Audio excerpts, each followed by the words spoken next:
What is up, guys? Specstar here today, coming at you with the semifinals of the National Pokeball League Season 9.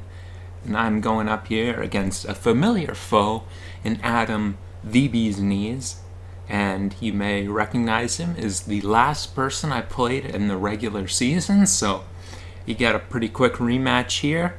And he has got, for this, a little bit different of a team than last time. He's got Infernape, Tapu Fini, Diggersby, Bronzong, Noivern, and Nidoqueen. And, this is a little bit of a tricky one. I always hate playing in rematches of games I won. I'm much more comfortable playing, funny as it sounds, I'm more comfortable playing in rematches of games I lost because I have to change my team. If I bring the same thing, obviously he's going to know what to expect. And plus, the more different it is, the more ready I'll be for the changes he makes based on what went wrong last time. So I do have to make some changes, but it's hard to figure out what to change when the original formula worked. It's like, how you gonna change a burger that people love? You put mayo on it, it's gonna mess with the recipe, It might not be as good. So that's always the trick with it, but I made a few changes around with it, and I thought overall it looked pretty good with the modifications. So speaking of that, I'll look over the team here and show you guys what I got. That's not the right one. Here's the right scene. Oh, damn it. I botched it because I had to change this when I was fiddling around with something. There we go. Here's the team. Starting off, I got a Mega Medicham. Pretty similar to the one I had last time. I've got Fake Out over Bullet Punch, and I believe, I've got Zen Headbutt over Psycho Cut, but that's a small stupid difference. I think I got too cocky. I didn't miss a high jump kick in so long that I went back to Zen with the power and the flinch chance over the miss chance, and hopefully that doesn't screw me over. I think I had Ice Punch last time, and I think I might have had that over High Jump Kick. And this time I went for High Jump Kick instead, and then Fake Out over Bullet Punch. High Jump Kick just kind of helped with breaking. I was looking at doing actually a slower Adamant one, but then I was worried about how well I'd be able to revenge kill Diggersby, so I went back to putting speed on it, and then if I'm putting that much speed on it, it already made sense to go all the way since it helps with a few things on his team. Next up here, I've got Self-Esteela. This is where rebuilding really got tricky for me because I thought about it, and genuinely I didn't think I could make any modifications to my Celesteela set that would make it any better. I thought I just had the best chance using this Celesteela again. I thought it was perfection. This is, as I've said before, this is my Mona Lisa. I'm proud of this set. I love this set. And as much as I wanted to change it, I thought I'd only be making a change for change's sake that wouldn't actually increase my chance of winning. Oh, I might as well explain in case you guys didn't watch that video. And if you didn't, what the hell? I need to put food on the table, man. I have food on the table. So I got Autonomized, Substitute, Acrobatics, and Leech Seed. Basically, Acrobatics hits everything on his team except for Bronzong, which I'm able to just handle with Substitute and Leech Seed. And with Autotomize, if I get an attack boost and my Acrobatics ready to go without the item, this thing is pretty hard for him to respond to. So yeah, there's that. Next up, I got a T-Tar. This was a big shift in set. I went from Scarf to Max Special Defense. And this is because I thought it would be nice for me to get rocks up early. I thought with the team I was bringing, being able to get that chip on them would be pretty damn nice here. Crunch hits Zong, Stone Edge. I mean, that just hits everything. You guys know all about it. And I had Earthquake in particular for Nidoqueen, because this is going to be my response to Nidoqueen, which was a little bit annoying last time. There we go. Next up, I got another especially defensive mon in my Toxapex here. Physically defensive was pretty nice too, but I thought with Tangrowth being physically defensive, it was a little bit redundant, so I thought I'd rather just have special defense, which helps me better respond to things like Noivern. And I'm rocking Scald. Sludge Wave to hit the Feeny. Toxic Spikes have a pretty good matchup on his team if I can get Nidoqueen down. And yeah, pretty self-explanatory there. I mean, I'm not reinventing the wheel with this Toxapex by any means. And next up, I got my Raikou, running very basic set here, just max speed specs. I need max speed to tie his Sneasel, though it didn't come. It also needed to be faster than Infernape. That was a priority. Volt Switch, extra sensory covers his Nidoqueen. It also hits potentially Diggersby, which could be another switch in. Just good a damn enough. Thunderbolt, of course, and HP Ice is my middle ground between Shaman and the, of course, the Nidoqueen, or I guess it covers the Diggersby too. That was if I didn't know if he was going to bring in, if I didn't know he was going to bring in Nidoqueen, or I didn't know he was going to bring in Shaman. I wanted kind of a safe move that I'd be able to hit both. And lastly here, I've got my physically defensive Tangrowth, which is basically just my hope I don't get dicked by Ban Diggersby set. And that Pokemon's always the biggest pain in the ass to prep for, so this helps me kind of come in on it, kind of chip on it. Helmet also helps me with something that didn't come. There was something else I was definitely... Oh! Kangaskhan, of course Kangaskhan. That Pokemon that hates Rocky Helmet. Giga Drain needs no introduction. Knockoff covered things like Bronzong, which I may want to switch in on this, and Noivern. Sleep Powder, again, this is my one mulligan where I can basically cover anything that wants to switch in, unless he wanted to run some kind of safety goggles, which I don't think he would, because it's not necessarily a clear matchup for Rocky Helmet Tangrowth like it could or could not come, so he may not want to invest too much in having an item for that. Sleep Powder, again, basically just covers one switch in very well. And Earthquake hits things like the Nape and things of that such. So that is my team here. Now let's get this show on the road here. And I decided that I wanted to lead off with T-Tar, right? I think it was T-Tar. Nope, Medicham. Completely different Pokemon. So basically leading Medicham, the situations where it went wrong were Tapu Fini, which wasn't too bad because I could just safely kind of bring Pex in on that thing. It wouldn't really be what I'd like to have on Bronzong, but if he did lead Bronzong, then it's probably an early rock set, which means that it's probably set of fodder for Celesteela, so not necessarily the end of the world. And if he does lead Noivern, which is the other option where Puppy, don't walk on my laptop. My dog's walking on my laptop. And the last option that I wouldn't really love is Noivern, which I get some good fake out damage on. So, hence I'm leading Medicham. I wish I led T-Tar like I thought there. That would have been better. But I'm going to fake him out here. And he's going to show to have a little bit of bulk at least. And then he's going to show leftovers, which is pretty interesting. Definitely not what I was expecting. I'm going to go right out in my T-Tar. If he's leftovers, then he's leftovers that kind of puts Focus Blast in question. Doesn't make it 100% it would be here. Interestingly, he shows Super Fang here, so that's interesting to note. If he does have Focus Blast, it's a roll pretty close to 50-50 to KO me here, but showing Super Fang and leftovers, that definitely puts the status of it having Focus Blast into question. I'm just going to want to get my rocks up here, as I plan to kind of have them up early in the game, because I wasn't going to be bothering defogging his rocks. It's just nice to have mine up early. He goes into his Tapu Fini. It could be defog here. Obviously, I don't want to have my T-Tar in on this thing right now, so I'm going to go into my Raikou to try to put some pressure on him. He goes for Nature's Madness. Raiku's already greatly chipped down, but health on Raikou was never a priority for me, so that's okay.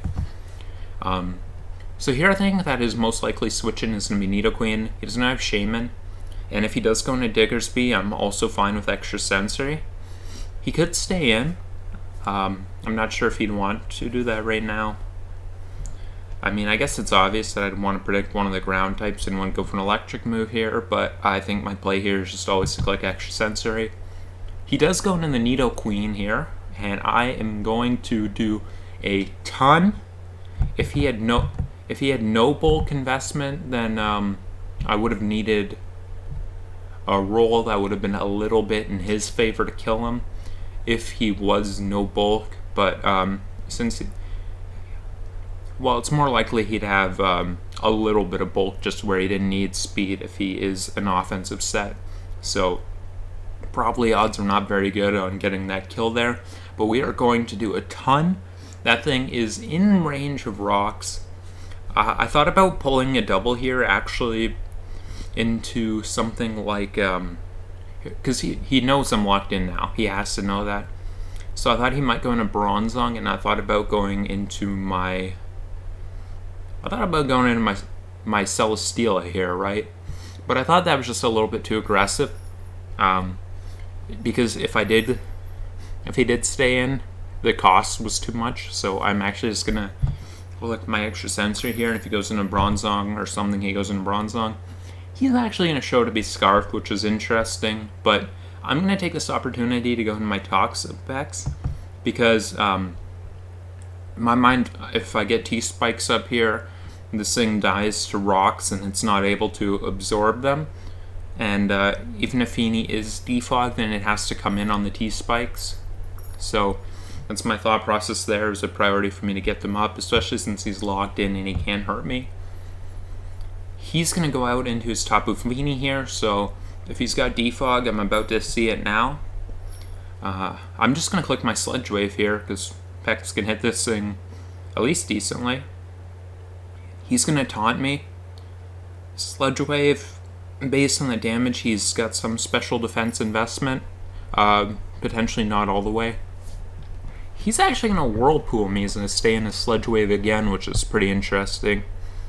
The biggest thing I would have been scared about with a Taunt Whirlpool set was if he was Soak and Toxic, but you wouldn't really see that on Tapu Fini too much because he would have to come in while the terrain was expiring to make that work, since the terrain would stop it from being able to run Toxic. So this didn't seem like the end of the world for me. I'm just going to continue to click my Sludge Wave.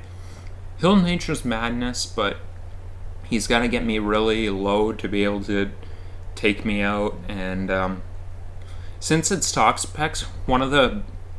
Well, you know, my instinct, because it's on my team, is to say one of the greatest things about Toxapex, but I respect the game too much to call it a good thing.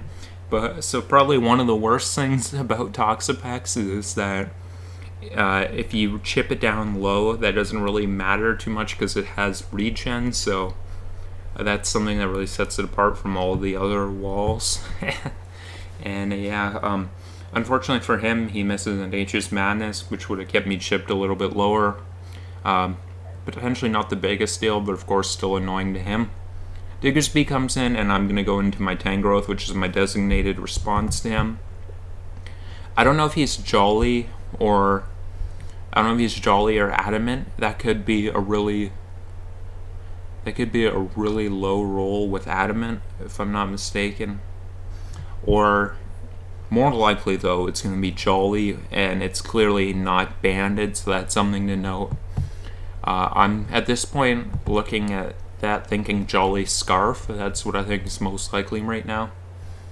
And I'm going to predict him to want to switch out here, and I'm actually going to click my Sleep Powder, which covered Bronzong and it covered Noivern. He does go into Noivern, and I'm happy to have that thing sleeping. Thing is a little bit annoying to me. I'm going to go out of my T-Tar here, which just pressures it better than anything does. He's going to stay in and burn a turn of sleep. But this is not exactly the situation he wants his Noivern in, so he's going to switch out and just sack off his Nidoqueen. And I'm actually going to learn something about the the way Pokemon works here. The Nidoqueen is going to absorb my Toxic Spike before it dies to rocks, and I didn't know it worked that way, but that's actually good to know. No matter how long I've been playing the game, I'm always learning new lessons. But down goes the Nidoqueen. After stealing my damn Toxic Spikes, he's going to go out into Diggersby, and surprise, surprise, I'm going to go into Tangrowth. He actually shows the Swords Dance, but here without his Z move, he's not able to take me out, so I'm going to go for my Giga Drain here. And he's going to go for a Fire Punch, and that had to be boosted in some way, and that is doing a ton of scary damage, but the Diggersby, which was the big threat left, will go down. So now we're off to 5-3. He goes into Infernape, and at this point I'm up clearly, so I have to think about not how do I win, I have to think about how do I lose, how do I fuck up. And I thought it would be stupid for me to give Infernape a chance to get a free Swords Dance here, and I'm just going to click my Earthquake. He's going to U-turn out. That makes me think it's potentially Scarfed, especially since the Diggersby wound up not being. Although Nidoqueen was, so it could not be, but going for a U-turn there makes me think it may well be. He goes into Noivern, and I'm going to take this chance to try to set up with my Celesteela since I know he's got another Sleep turn. I'm going to sub. I know he's got Infiltrator, but it's not really the end of the world to me. I'm going to try and go for my Seeds here, just to kind of safely set up my next to Totemize and cover him if he wants to keep roosting. But he will taunt me. So I'm going to go for my Acrobatics. It's not doing enough right now, but if he pops my Citrus Berry, it will begin to do enough, so I'm just going to continue to click my Acrobatics. He will go for Super Fang and pop my Citrus Berry, so now we're doing a ton here. And it's not looking like he's able to do much damage to me or break my sub here. I'm just going to try and go for Totemize in case he decided not to taunt there. He does taunt though. It was worth my while anyway. He is going to switch out, but I believe he's in range of rocks, and he definitely is in range of rocks here, so that thing is, for all intents and purposes, gone. He goes into Bronzong while I'm taunted up, and he is actually going to go for his own substitute here, which is going to block me from being able to see the thing right now. I'm going to go for another Acrobatics and do about 20. It's 2 hits to break this sub. He's going to miss his Charge Beam, although we're going to find out that it wouldn't have broken my sub anyway. So I don't think it would have made the biggest deal in the world. I would have been able to, regardless, reseed him and then been able to get my subs up until the thing was gone. But still annoying for him. I'm going to be able to seed him here as he subs. Unless he's rest, which would be really weird here. I should be good to safely take the thing out, just based on virtue of the seeds and being able to sub up. He will Charge Beam, and I'm just going to sub up a few times until the thing goes down as seeds. He's going to bring out his Infernape, and again, I'm just not willing to let the thing Swords Dance at all, even if it probably isn't, because I still think there's a good chance it's Scarf here. I'm just going to click my Acrobatics. And basically it's all down in this Infernape here. I'm going to go into Toxapex just to click Scald. And he goes for Flare Blitz, confirming he is Scarf. Scald will take this thing out. And then the Noivern is going to drop to my Stealth Rocks, and we are going to be able to win this game 3-0. We are moving on to the finals, baby. Actually, he forfeits, but basically Noivern died to the rocks. You can just imagine it. Ooh, Noivern. Bye, Noivern. Like that. That's about the accurate sound effects that you would hear if it was the anime. In fact, if you closed your eyes, you could probably picture that was the anime if you replayed the audio there. So, we're going to pick up a 3-1, but really 3-0 victory here. And we are going to move on to the finals, where we will face the winner of Holu and Vepsis, which should be interesting because we played neither of them in the regular season, although we played Verd, who was replaced by Holu, so there was a little familiarity there. Probably I'd rather face Vepsis because I haven't faced his team. Whereas I did play Halu's team, although it's a little bit different back then. Both of our teams is he actually had the T-Tar that I have now, but I'd rather prep and play for a different team than have to re-prep for a team I already beat, because to explain before, that's a little tricky for me. So, go Team Finland, go Vepsis. And yeah, so the next one up will be the finals of the NPL. I want to thank you guys for watching throughout this season. Oh, you know what? Cut the exit. I got some stats here. I've been meaning to show the team stats, but I've been constantly forgetting. If you're interested in the team stats for the whole season, I got them up here. You're not going to see them. I'm going to read them. like a children's book or something. Medicham is leading the team with 15 kills and 3 deaths. Celesteela is in second with 10 KOs and 6 deaths. Toxapex, the killer, is in third with 8 kills and 2 deaths. That beast ain't dying. Latios is in a 3-way tie. Latios, Tangrowth, and Tyranitar all have 6 KOs. Latios has 5 deaths, and Tangrowth and Tyranitar both have 4. Then Doug Trio has 3 KOs and 6 deaths. Confe has 3 kills and 2 deaths. And then the Mon that has been the worst on our team, Raikou, has 1 kill and 5 deaths. Poor Raikou. But Raikou did a good job putting Nidoqueen and Ranger Rocks this game. That was important to get weakened down early, so it'll go down as 0 kills, 1 death, but I notice your effort, Raikou. E for effort, you get the effort medal. And yeah, well, that's going to be it. I want to thank you guys for watching. Have yourselves a good night.